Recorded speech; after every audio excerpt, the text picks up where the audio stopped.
más del 70% de los niños que hemos consultado en 83 países, alcanzando 54.000 en todas partes y 1.000 en Colombia, nos señalan que los adultos no están haciendo lo suficiente. Que esta narrativa de un futuro apocalíptico en términos de cambio climático para la niñez no es una de las situaciones que les impide actuar, y sobre todo un llamado a las autoridades, a los gobiernos y a las empresas para que aumenten su compromiso en términos de recursos y metas específicas para hacer frente a la crisis climática.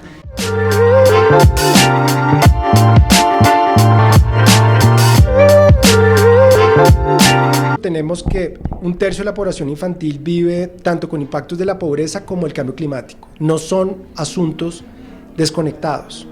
Desafortunadamente, los más vulnerables coinciden dos tipos de crisis.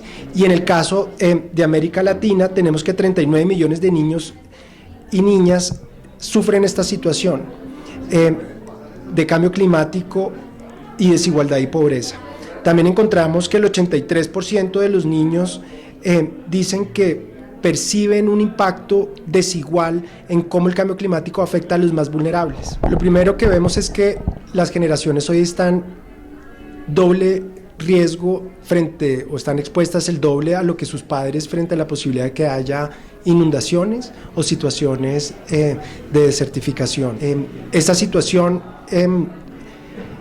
tiene un impacto sobre todo en 3 niveles. Uno es que vemos ahí un aumento en la situación de acceso a alimentos por los problemas relacionados con el uso de la tierra y la situación de deforestación. Esto es algo que afecta, digamos, de manera desproporcionada a los más vulnerables.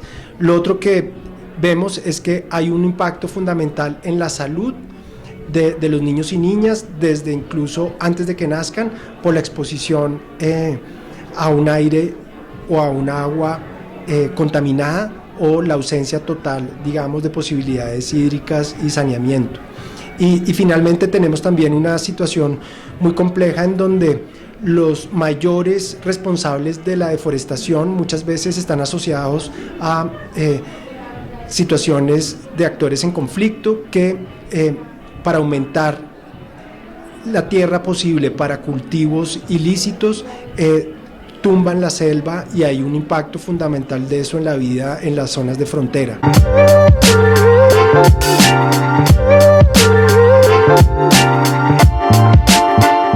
La principal afectación tiene que ver con 2 puntos. Por un lado, hay un desafío de motivar que son parte del cambio, de que no son unos sujetos pasivos, y que la niñez y la juventud tiene un rol que tomar en cumplir con las metas que el mundo se ha propuesto. Un segundo tema fundamental es cómo es importante atender y prevenir situaciones de emergencia climática para no tener luego que atender unos riesgos gigantescos que para el caso del mundo hablábamos, más de 100.000 millones nos hubiéramos ahorrado de dólares si se hubiera planificado mejor estas emergencias. Y eso tiene unos efectos muy críticos en términos del acceso a la educación de los niños. Muchas veces no pueden acceder a la educación por la situación en donde hay una creciente del río y no pueden en zonas rurales acceder.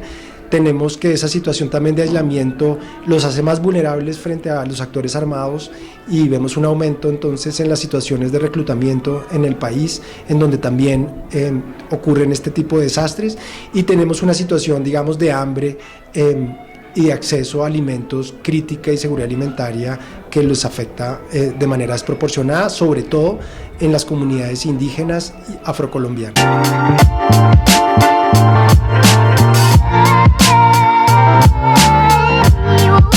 Tenemos a África, sobre todo en la situación que viven por la triple afectación de cambio climático, conflicto y pobreza, el Congo y Burundi, en Oriente Medio, Afganistán, y en América Latina, Colombia y Guatemala tienen una exposición gigantesca a los efectos del cambio climático sobre la niñez.